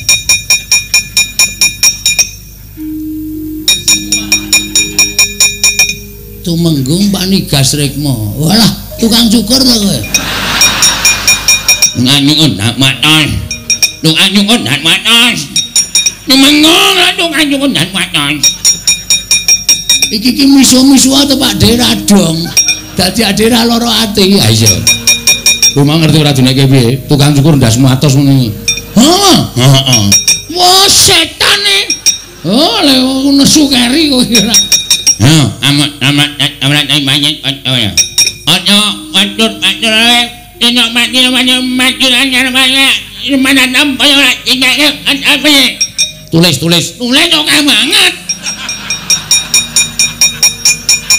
Ngomong oke banget tulis oke banget anake lemah. Aku radong Nyemar. Heeh, Semar piye? Mohon nake incung iki. Lek lincung. Nek lincung panganan. Aku dong nek iki dong aku.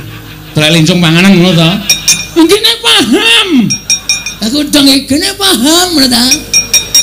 Semangat dengan ini untuk tangane lincung sikile.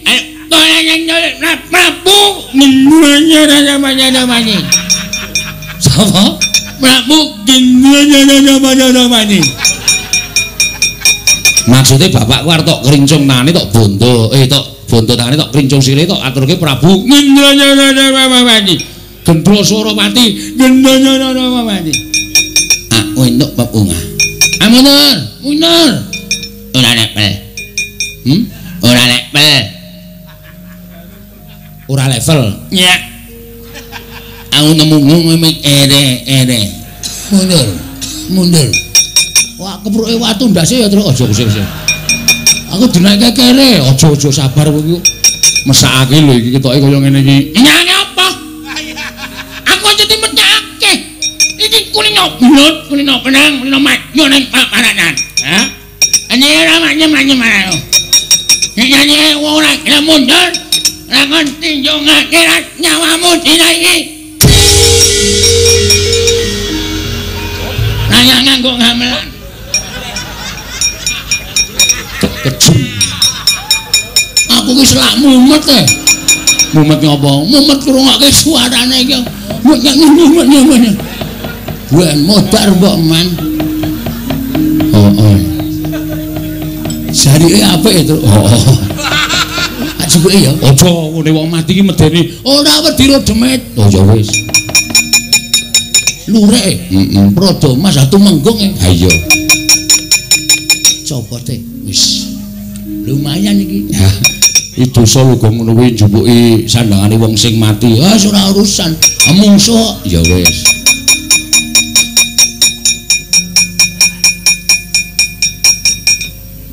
Kacoke ya lumayan.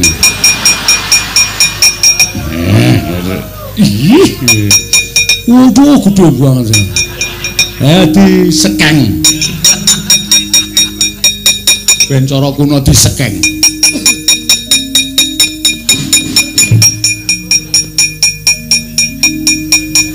Bangane ra ganti.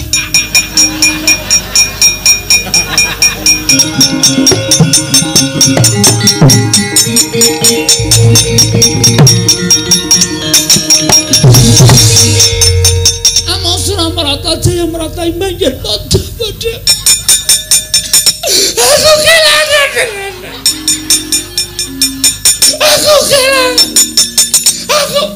aku kehilangan aku dirampok urip-uripan Pedro nun iki piye iki mboten ngerti niku edan kok sajane niku kudu gecek mawon mbono lho ora kowe iki kehilangan apa ya ampun ketegelen Lagu milih saben begitu kan dirampok kedadan. Aku kehilangan das Pak.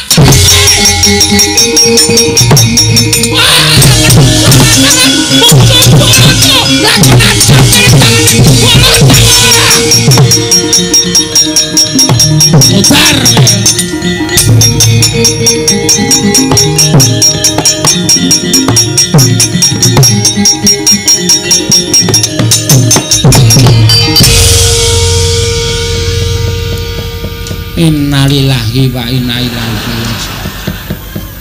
Modar kowe Laura.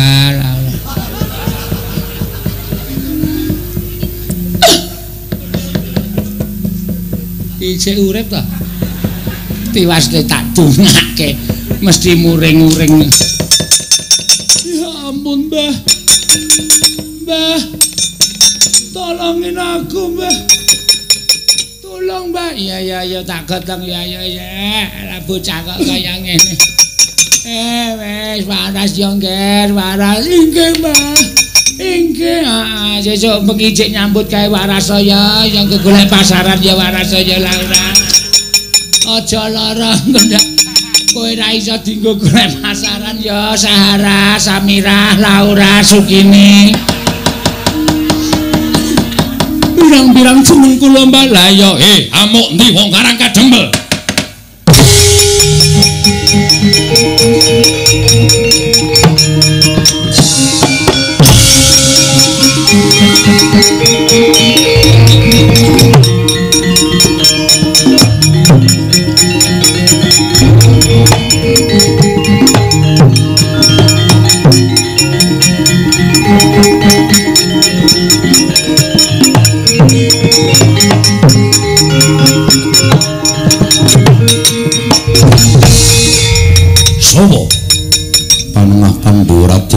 Raden Janaka dasar Purwoto Prabu Gendro Suropati ayo bali aja ngarep-arep iso boyong marang Kakang Semar yen Janaka isih cetha pocapane isih gleleng pacake ora bakal kelakon kuwi boyong Kakang wah kelakon penjang kamu Raden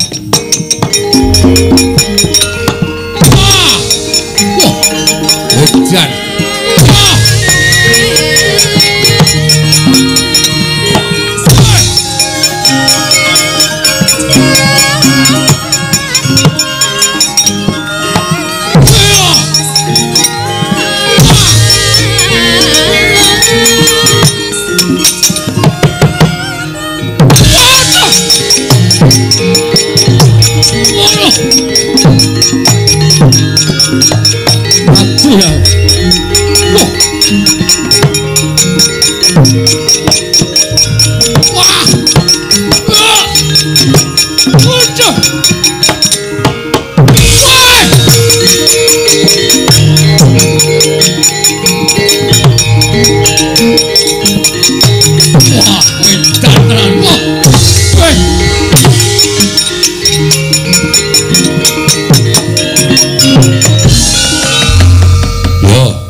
Pancen wong pilih tanding wong-wong Amarta.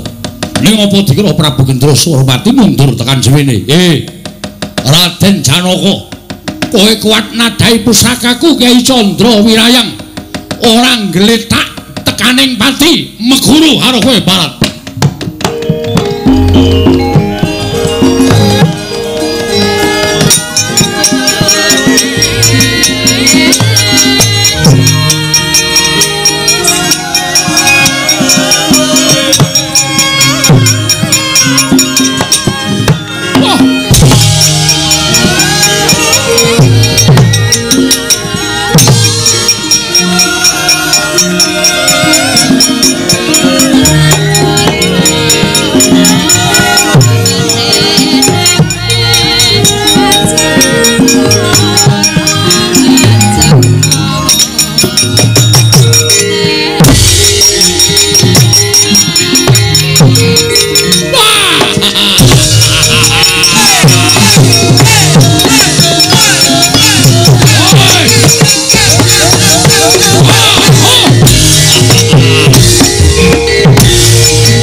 Kuat nampa kekuataning Kyai Candra Wirayang. Ayo, kowe nglumpruk tanpa daya nadyan ora tekaning pati nanging pepes bayu kang tapis. Ora duwe kekuatan. Prajurit Janaka digotong leboke pakunjaran tunggale golekane gandane.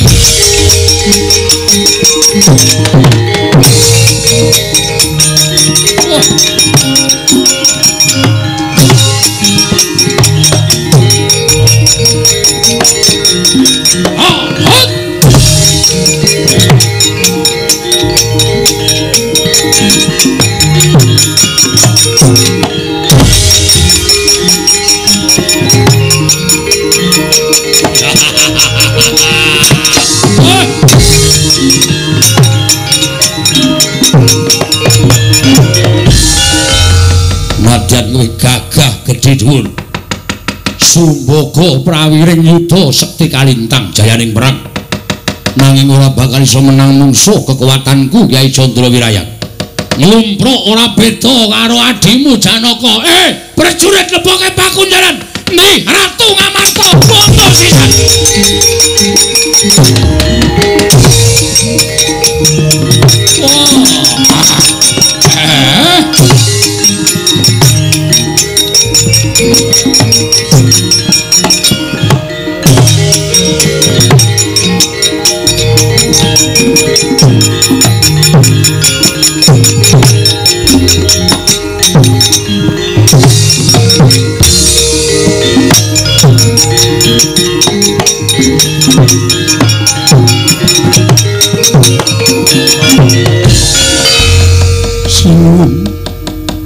Sesemban kula Kiduh raos sing manah kula dipisah kathahing para kawula kareng kadempel sami alok.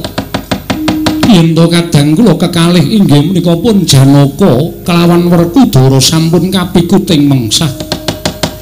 Monggo nyatanipun kekuatanipun Puntadewa menika dumunung wonten kadang kula kekalih. Mila menawi kadang kula Arjuna lan Werkudara sampun kapikuting mengsah bebasan sampun boten gadhahi kekiyatan sarah mungguing lautan wastra lungset wonten ing sampiran boten wonten ginanipun babar pisan kula gesang wonten ing Madyapada sinuwun monggo klatri amungkasi dhateng gesangipun Puntadewa.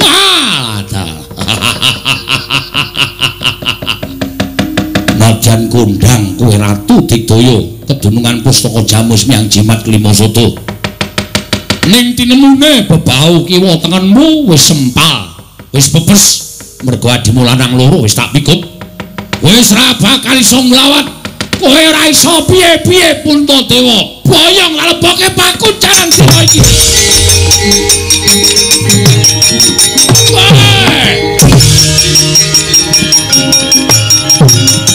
Waduh.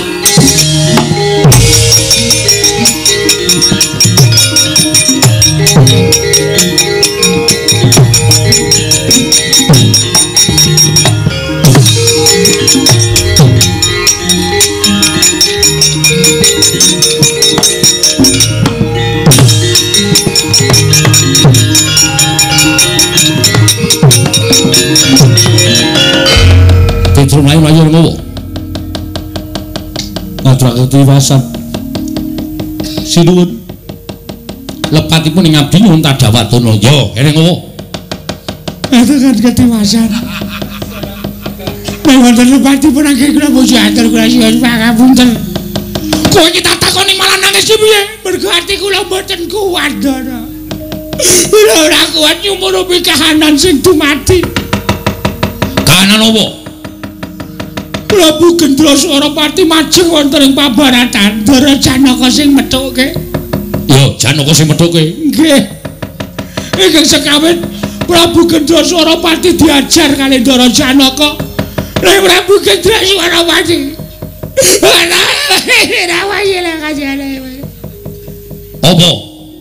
Non. Apa? Prabu Gendra Suropati ngetokke painah. Painah piye? Anu panah. Mulut sak obor pucuke dilepaske Dara Janaka kena duk nglumpruk terus diboyong karo prajurit pagralon. Ndara Werkudara mlaju kenging pusaka duk nglumpruk gawa karo prajurit pagralon. Niki pun entek Sinuwun Darma Kusuma diboyong. Wah, iblis anak ndukung arepe dhewe kowe boyongi para pandhawa. Nata mantura Prabu Baladewa babarno pisan lekane atiku.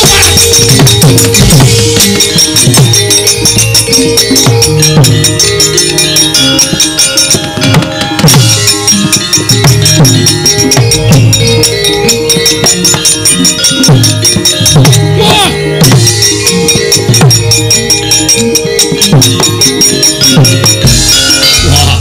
Nata Mandura Prabu Baladewa. Wah, ngamuk punggung Suratamta Nirbaya Nirmigala. Yo, kowe ora bakal tak gawa, ora bakal tak boyong, ning bakal tak wirang-wirangke saka kekuwataning Candra Wiraya Barat.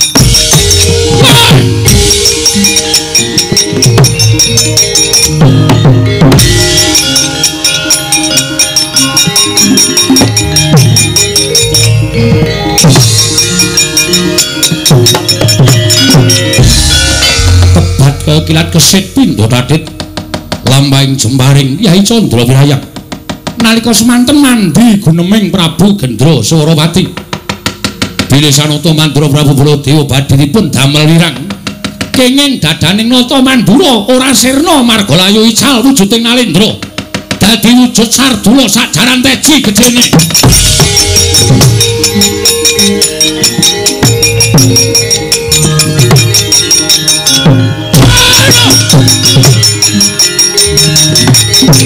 Ayo, amuk lekane iki. Manus maning jajalan sekurtaning bawana iblis anak. Wah, nibake daya kekuatan kowe nibake jembaring. Wong jireng kete wedi mati.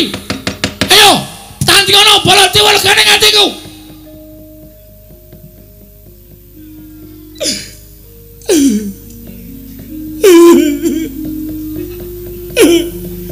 Petro apa kowe malah nangis nang karepku apa?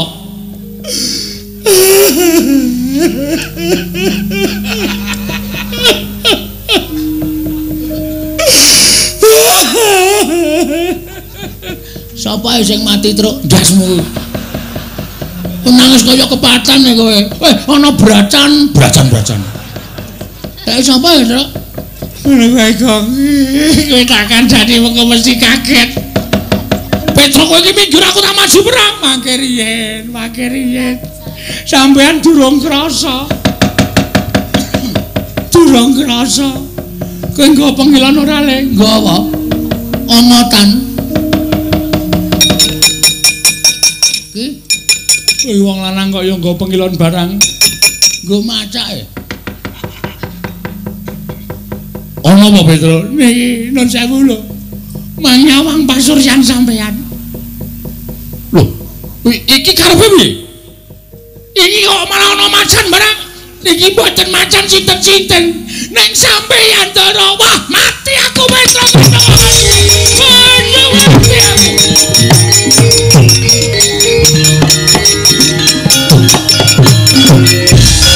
Wah, mati aku Petro. Waduh, aku kira tuh kok dadi macan ini piye? Ora ya ora ngerti kaya. Tawake nang sirkus wae. ayu larang lho. Aduh Petro, aku mati aku. Wah, piye Petro kanane kok tadi kaya ngene? Aku malah diwirang-wirangke pon. Ya kula jereke matur bapak mawon. Matur karo bapak pripun kanane kaya ngene? Semar aku tulung ana Semar mati aku. Maro.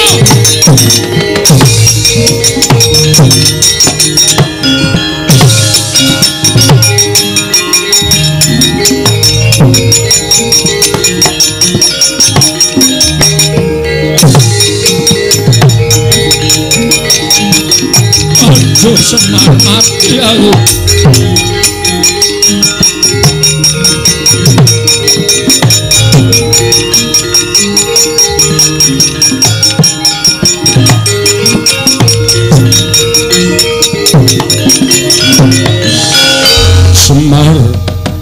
Semar aku mati aku. Kowe ora ngerti karo aku Semar. Empun ngerti. Mboten sah dikandhani kula wis weruh kahanane. Aku wujud macan Semar. Nggih, kula pun ngerti niku merga daya kekuatane pusakane Gendra Swaropati. Pancen darbe niat mboten ajeng gawe patine sampeyan sedane Ndara Baladewa ning niate pancen mengajeng mirang-mirangke sampeyan. Lha kok dadi aku kena panah. Monggo aku ora krasa kena panah kok. Petro sing ngandani aku dadi macan. Pancen kudu ngoten. Lah aku kudu piye Semar? Supaya iso pulih kaya wingi ngene. Pandhawa kepikut kali Gendra Swaropati. Yo. Ha. Nek sampean kepengin dadi Baladewa melih utuh kaya wingi ngene, mang goleki Gendra Swaropati nika ling unjara Pandhawa teng pundi? Nek iso sampean ngluwari Pandhawa, sampean bakal bali kaya wujud wingi ngene. Ning nek ra iso, nggih pun selaminipun kaya ngeten niku. Wah, dalah, mati aku. Wis ra apa-apa didol wae. Kowe ora kena kok kowe piye? Nelisip kok le ngendang. Aku wis senengane ora mesake lho kok iki Ndara Baladewa lho. Sampeyan mang budidaya. Nek sampeyan gelem budidaya mestine bakal ketemu. Terus anane mang goleki nek aku mlebu nang Karang Pradisan mesti aku dicekel karo wong Karang Pradisan. Yen aku mlebu ngalas mengko mesti aku digawe lara karo buron wana utawa satu kewan alas galak. Men ditutke wana kawan. Wah. Ya ora ngono kuwi, Mar. Aku biasanya ngetutke satria, iki meng ngetutke biawak kaya ngene. Macan kok biawak, macan. Bagong gelem ora ngetutke aku. Ora gelem ngetut aku, kletak ndasmu pecah kowe. Oh nggih. Waduh galak banget iki, Tru. Nek ora ditutke iso nglecak tenan iki. Ning ora anu lho, ora leman lho. Ya ora. Mengko nek teng wana nek ketemu macan wedok ora dibledhe. Hus. Aku anggap macan apa? Sapa ngerti nek nafsu kebinatangane ketok ya. Ora mungkin iki kedadian saka ratu kok ya. Engko kula dereke goleki Ndara Pandhawa. Lah kowe piye, Pak? Kowe wis rasah ngurusi karo aku. Utawa aku mbangane kowe. Ngerti aku mbangane kowe. Wis ana do mangkat. Ndaramu golek ana. Sing tak gumune iki Sinuwun Ndarawati. Lah kok malah kaya ilang. Ora ketok iki janjane menyang endi? Aku yo mbuh mau goleki kok ya ora ana ya, Pak. Ben panjenengane iki pancen wong pinter, panjenengane iki wong sing waskita mbok menawa wis ngerti marang lelakon iki. Oh nggih. Petruk nala gareng dijak Bagong macan iki tutna. Nggih, Pak, ngestakaken dawuh. Aja pati-pati mandhele do ngentutke nek durung ketemu karo pakun jarane Ndara Punta, Ndara Werkudara, Ndara Janaka. Nggih, siap, Pak, ngestakaken dawuh. Ya Can yo. Lho. Aku iki Baladewa, ning macane. Ora sudi kon basa. Ora gelem ra tak ngoko ya mangkat dhewe kono. Wah, gebuki wong desa ya, Tru. Ya Can yo. Ya wis ora apa-apa. Nek aku dadi Baladewa basa meneh. Oh, siap. Nek iso wujud macane niki ya biasa wae. Ya wis sakarepmu. Petro melu aku, nggih kula derekke. Gareng nanti mengki rak tekan riki pun kula derekke ning ora saliwat ngarepan. Metu mburi niki mau kok ndak ketemu karo Prabu Gendra Swaropati. Yo. Aku njaluk pamit Semar. Ngati-ati muga-muga pikantuk kepadang Ndara Baladewa.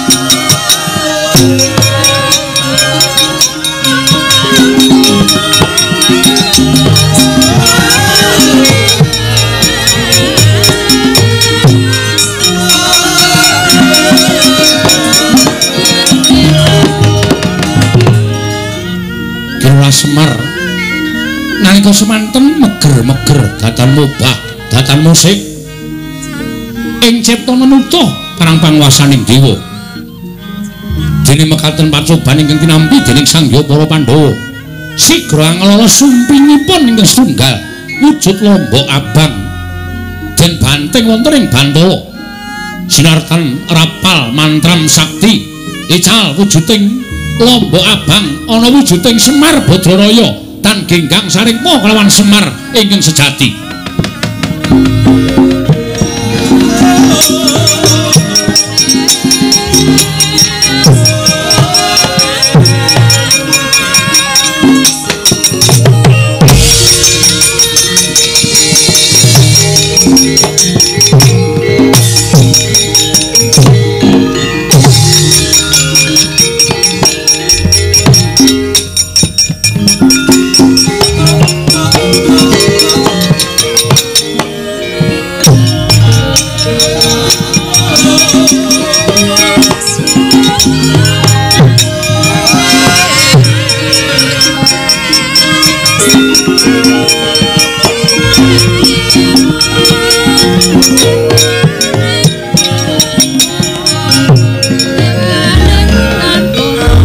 Koten mrayetna semuriris eka bale titiyane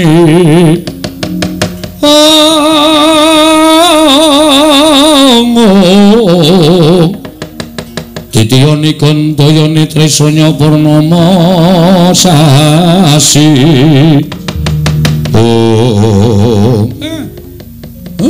kowe kedadian saka lombok abang Semar sing tak puja kowe aja kuwatir lan sasah wedi kowe ning kene wae engko nek ana Nalendra sing tekan kene apa sing didhawuhke kowe manut kowe sendika ya wis ngono wae tak tinggal ning kene aku tak sowan Sang Asih Prana lha kok dadi kahanane kaya mengkene geger ora karu-karuan kersane kepiye aku tak nyadong timbalane Sang Asih Prana wis ngono wae welingku aja ganti gawe gelane Gendra Swaramati Ratu Sabrang sing arep tekan kene Semar